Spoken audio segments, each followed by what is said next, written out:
Alright guys, so I'm here at the Harley Davidson demo days. Look at all these bikes. Tons and tons of motorcycles. Work my way through the line, trying to test drive them all. And this time, I'm going to try the CVO Street Glide. Take a look at that. Beautiful bike with a 121. Kind of like a metallic orange color, which is pretty interesting. This bike is a beast. Look at how big it is. That thing is a beast. All right, I'm going to move this cone out of the way a little bit. Yeah. All right, so kind of the difference between the road glide and the street glide is, you notice on this one is when I turn the handlebars, the fairing moves with the handlebars. That is a street glide. And on your road glides, the fairing is actually attached to the frame, so it doesn't move. Alright, so let's see if we can get this thing on here. Turn it on. We are in gear. We're in neutral. Alright. This should be... let's see. Okay. Normally it's this button right here. Wow, okay, it's the same. They must have changed it because it's the same button that you turn. Usually you turn it on with this button and then you start it with this button, but there's nothing here. So you just hit this button twice down, which is an interesting change. Trying to confuse the people. All right, so that was me with the loud music. All right, so I figured out how to turn the music down. This thing was jamming. Wow. Now look at how much it shakes. Quite a bit. Just at idle. Just pretty wild. All right. So put it in gear.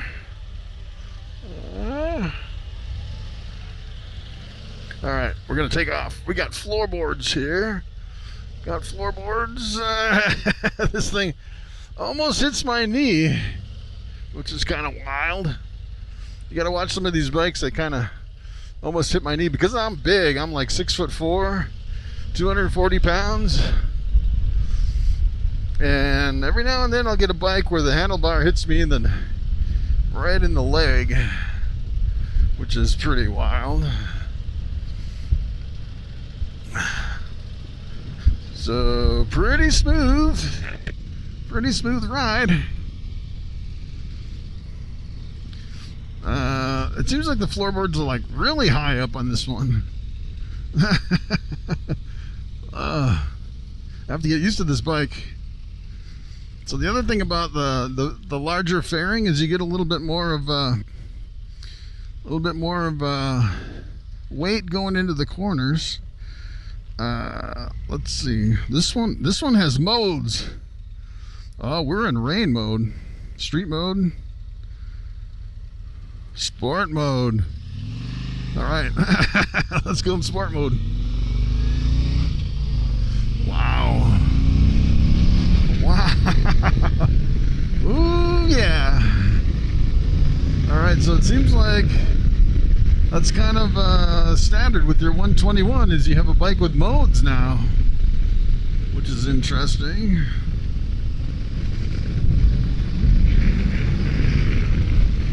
Wow. The wind is very choppy. Let's see. I'm actually getting some buffeting. It almost seems like the windscreen doesn't come up high enough. Yeah, 66 miles an hour. It's smooth at 66, but I'm getting buffeting, shaking my helmet around like crazy. Even if I duck down, I'm still getting some buffeting.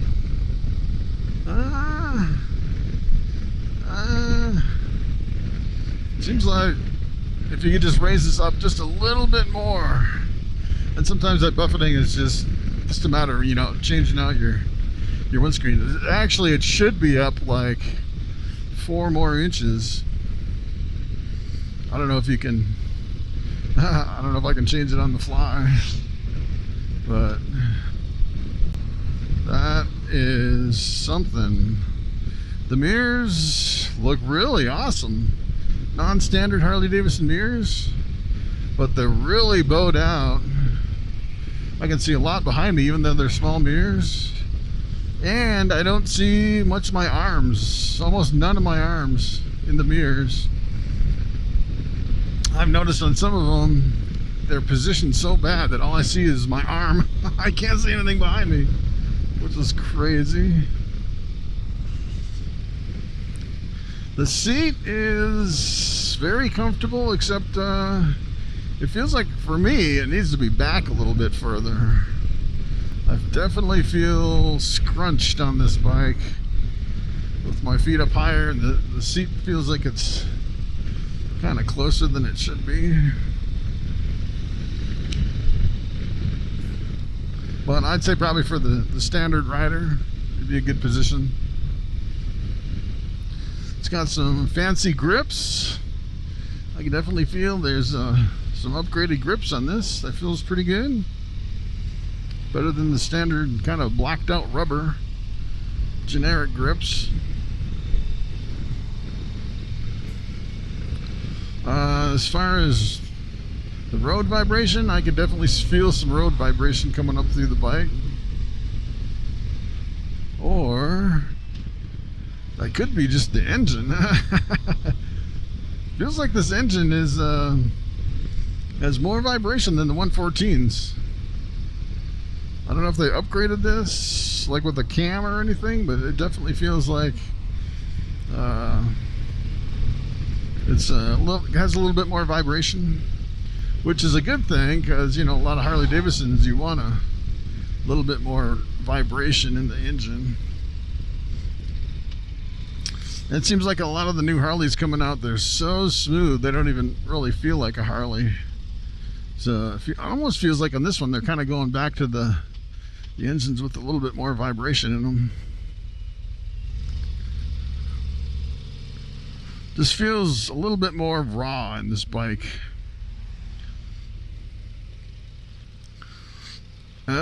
It's a pretty tall bike. It's not too bad.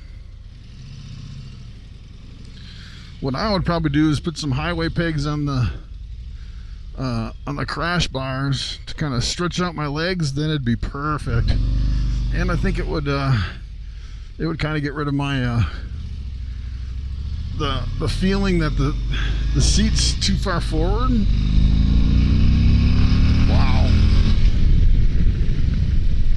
Wow,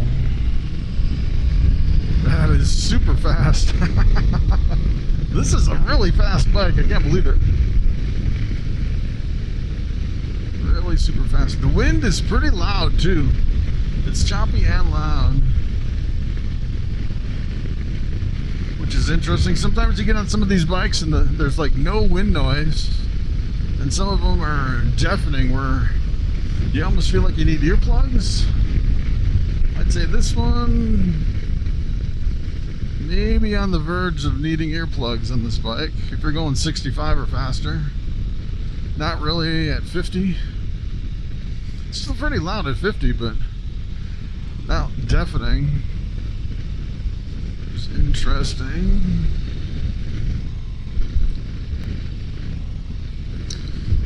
Yeah, the floorboards are just really far up. It's pretty wild. The dash is interesting, almost like straight across on the dash. It's kind of an interesting, give you an interesting feel driving down the road.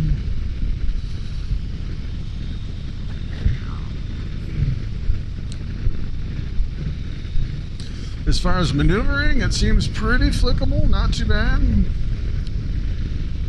Like you could move around a pothole pretty easy. Not bad at all.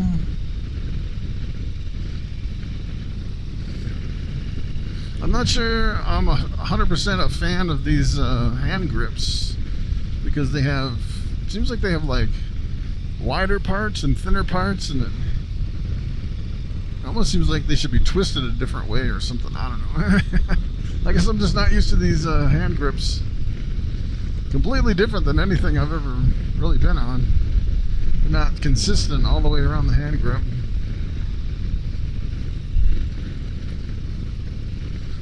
Let's see what I can tell you about this. Look at all the stuff in this digital display. Tons of information. Everything is digital.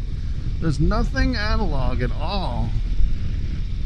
Which, boy, if your dash goes out, you don't know what's going on.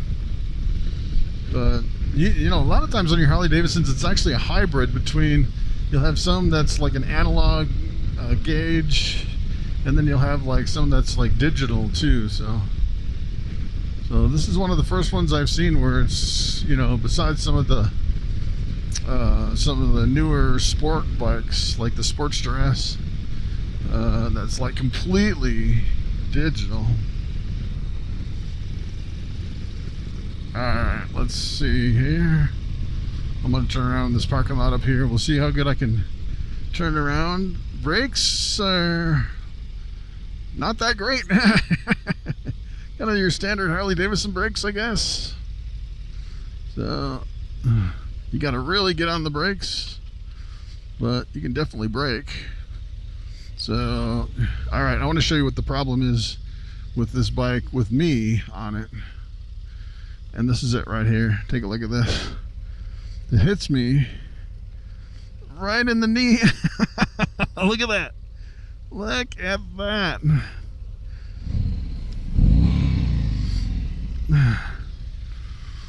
How's it going? I'm fine. All right. I had the road guy come and check it out. So he's like one of the leaders that leads the packs.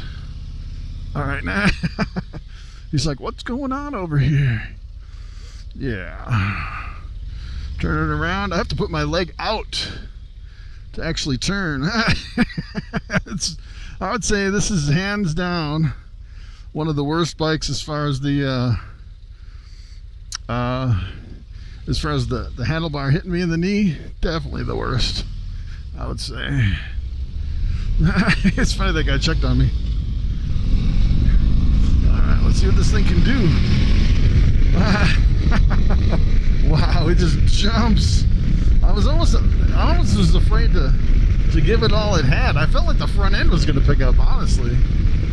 Which is, I've never really had that sensation before on one of these big baggers, to where the front end would actually feel like it's going to pick up. I am getting incredible wind noise. We're kind of going into the wind now. And it's shaking my helmet around to where I can't see very good. Wow. The buffeting is terrible. Yeah, now the noise is up there to where I definitely need some earplugs. It's probably one of the worst times. What is this? A CVO Street Glide? Wow. That's crazy. These are all the electric bikes doing the demo.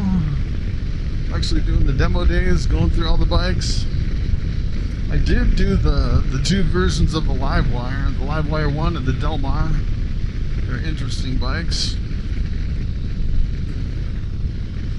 So as far as road vibration on this one, I think maybe the Road King is Road King Special. I took that out yesterday. Seems like maybe the Road King is a little bit smoother on the road. Of course, it could be from the engine. So if I pull in the clutch, then, you know, it kind of disengages the engine. I don't know. I think most of that is engine noise. It's not road noise, or the vibration from the road. Wow. This is super loud and deafening. Crazy. Goes around the corners good. Not quite as planted as some, I'd say, around the corners.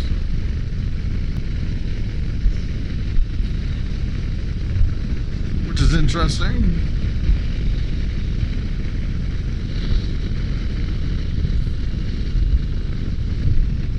What else can I tell you about this bike?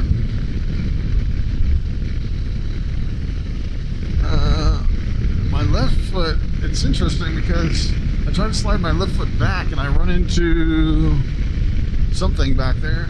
I can't really slide it back that far. Sometimes I like to kind of slide my feet back on the floorboards. Like my right foot, I can slide all the way back to where I'm just on the heel. My toe kind of takes the, you know, if you're like in one position for too long, sometimes you can slide your foot back down to the back of the floorboard. So this one is hard to get used to. And it's so fast. Oh wow, that's interesting. So I hit the what I think was the engine limiter. That's the first time I've actually hit it. So I had full throttle until I hit 65 in second gear, and it was like the engine just cut out, like died. And I think it's designed to not over rev, which is interesting feature that I didn't even know existed. I guess you don't want to over rev your engine. I was like ready to shift, but it was like a fraction of a second before I shifted, which is interesting. Didn't know that feature existed. Let's see, as far as all of our gauges here, we have the RPM. We're cruising along 2,500 RPM at 52 miles an hour in fourth gear. We go to fifth gear, 52. We're going at about 2,200 RPM, something like that. So kind of your standard Harley Davidson range. Yeah, I'm getting a lot of buffeting, and I'm almost ready to pull over and put some earplugs in. It's pretty unbelievable that I'm getting that much wind noise. Yeah, there's so much wind noise that I can't hear the engine at all. You can't really even tell what RPM you're in, and if you need to shift, you kind of have to look down. It's just interesting.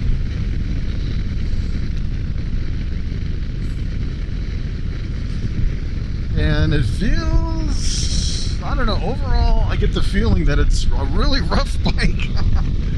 It's really rough. It's because I'm getting a lot of the engine vibration coming up from the engine, and I'm getting a lot of the wind vibration, like vibrates my whole head. So between the two, it just seems really rough, even though I know it's not, which is weird.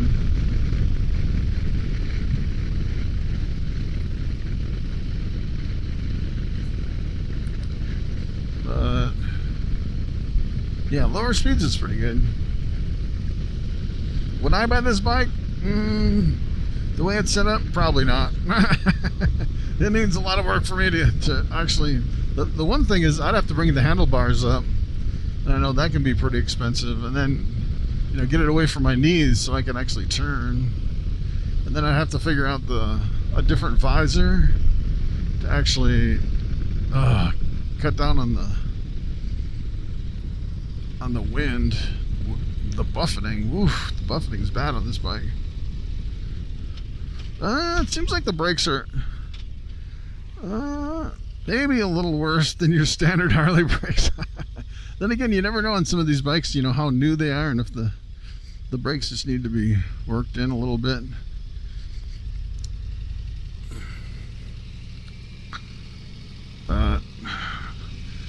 And the seat, I think it's because my knees are so far up, the seat's kind of killing me. So I would definitely have to get my feet down on some pegs on the crash bar to actually make the seat feel better.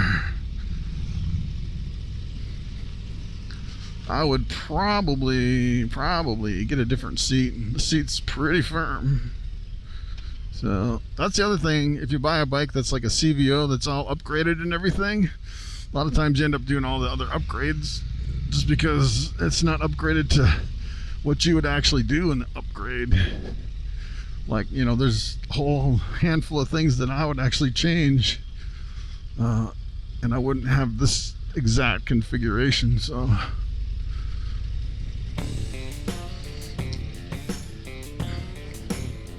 it's an interesting bike.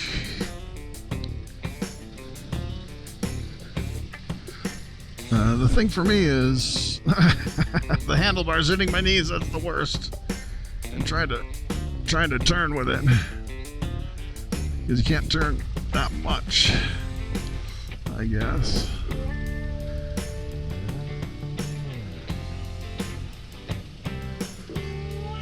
All right, so I guess I'll put this. Maybe I'll just put it right here.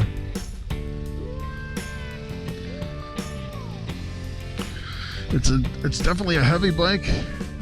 It's not that top heavy like some of them, but it's definitely heavy.